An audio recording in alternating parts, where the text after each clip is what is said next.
বাংলার দিকে দিকে ভুতুড়ে ভোটারের হদিশ পাওয়া যাচ্ছে। এবার ভুয়ো ভোটারের হদিশ পাওয়া গেল দেগঙ্গাতে। দেগঙ্গার 1 নম্বর পঞ্চায়েতের একটি বুথে 16 জন ভুয়ো ভোটারের খোঁজ পাওয়া গিয়েছে। 123 নম্বর বুথে ভুয়ো ভোটারের কথা স্বীকার করেছেন খোদ পঞ্চায়েতের সদস্য। শ্বশুরকে বাবা সাজিয়ে ভারতীয় ভোটার তালিকায় নাম তুলেছিল বাংলাদেশি। বিস্ফোরক স্বীকারোক্তি পঞ্চায়েতের সদস্য রজিফা খাতুনের। শ্বশুরকে বাবা সাজিয়েছে আর ভোটার তালিকায় নাম তুলেছে একজন বাংলাদেশি, এমনটাই স্বীকার করছেন কে না পঞ্চায়েতের সদস্য। 123 নম্বর বুথে ভুয়ো ভোটারের কথা স্বীকার করছেন খোদ পঞ্চায়েতের সদস্য। এখানে পঞ্চায়েত সদস্য হয়েছি 2023 সালে। তো এখানে এখন দল নির্দেশ দিয়েছে যে মানে কিছু ভুয়ো ভোটার পাওয়া যাচ্ছে, সেগুলো খুঁজে বার করার জন্য। তা আমি এখন দেখেছি এখানে দুজন আছে, যেমন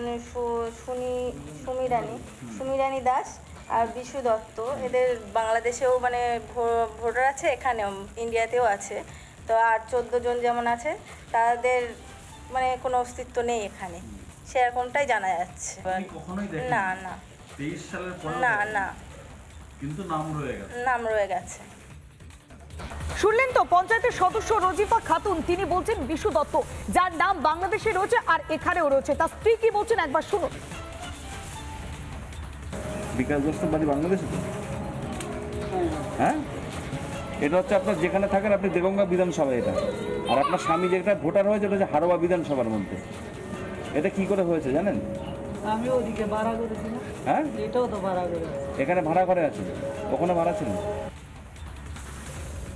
শোনাচ্ছিলাম বিশু দত্তের স্ত্রী, তিনি স্পষ্টত বিষয়টি এড়িয়ে যাওয়ার চেষ্টা করছেন।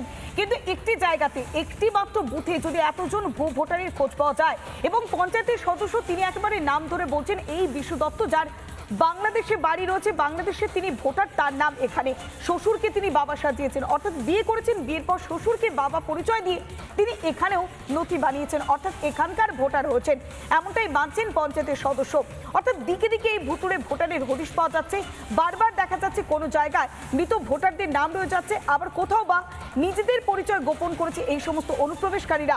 বাংলাদেশ থেকে এসে তারা এখানে এসে রীতিমতো পরিচয়পত্র তৈরি করে ফেলেছে। স্থানীয় বাসিন্দারা কি অভিযোগ করছেন শুনুন। হ্যাঁ, এখানে বাংলাদেশি কিছু ভুয়া ভোটারও আছে এখানে, মানে ওরা এখানে এসে ভোটার করেছে, এখানে ভোটার লিস্টে নাম দিয়েছে এবং বাংলাদেশেও তাদের ভোটার লিস্টে নাম আছে। না, আমরা কোনোদিন চোখে দেখিনি, কিংবা ওদের পুরোনো বাসস্থান এখানেও সেটাও আমরা দেখিনি। বুথ আমাদের 123 নম্বর বুথ, এখানে 1100 ভোটার আছে।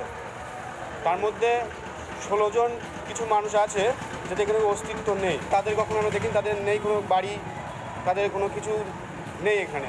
এরা বাংলাদেশে, এরা এখানে এসে কোনো ভোটার তৈরি করেছে। কংগ্রেস আর বিজেপি কি অভিযোগ করছেন শুনুন। যারা ওই দেশ থেকে বিনা কারণে অবৈধভাবে আমাদের এই দেশে বসবাস করছে তাদেরকে এই দেশ ছেড়ে চলে যেতে হবে, আর যারা রোহিঙ্গা তাদেরকে বিতাড়িত হতে। প্রচুর ভুতুড়ে ভোটার আছে এবং এই ভুতুড়ে ভোটার দিয়ে ভুতুড়ে সরকারটা টিকে আছে, আর তার উপরে ভোটের রানীর নৃত্য করছে। চিন্তা নেই, ওঝা এসেছে, ওঝার নাম হচ্ছে ইলেকশন কমিশন, আর ওঝা মন্ত্রও নিয়ে এসছে, তার নাম হচ্ছে SIR। স্যার যেমন কান ধরে বেঞ্চের উপর দাঁড় করাতো আগে যারা দুষ্টুমি করতো সেই ছাত্রছাত্রীদেরকে, এইবারে এই স্যার কি করবে, দুষ্টু তৃণমূল কংগ্রেসকে কান ধরে দাঁড় করাবে। ভূতের বড় তো অভাব নেই, তৃণমূল তো চোরের দল, তো চুরি করে ভোটার প্রচুর রেখেছে। পঞ্চায়েত থেকে আছে এই ভূতের ভোটার কাছে, জেতার জন্য তৃণমূলের পঞ্চায়েত লেভেলের নেতারা ভূতের ভোটার করে রেখেছে। মৃতকে জীবিত, জীবিতকে মৃত, তারপরে ভোট দিতে দেবো না, তারপরে ভোট দিতে গেলে বুথ থেকে ঘুরে আসার ব্যবস্থা সবই করেছে। এ বাংলায় ভূতের ভোটারের কোনো অভাব হবে না, এটুকু বলতে পারি। বাংলায় সবকিছুর অভাব হতে পারে, শিক্ষা নাই, স্বাস্থ্য নাই, রুটি নাই, রোজগার নাই, ভূতের ভোটের কোনো অভাব নাই, আর ভোট সন্ত্রাসের কোনো অভাব হবে না এখানটায়। দুটো বিষয় তৃণমূল এখানে নিশ্চিত করে দিয়েছে, গ্যারান্টি।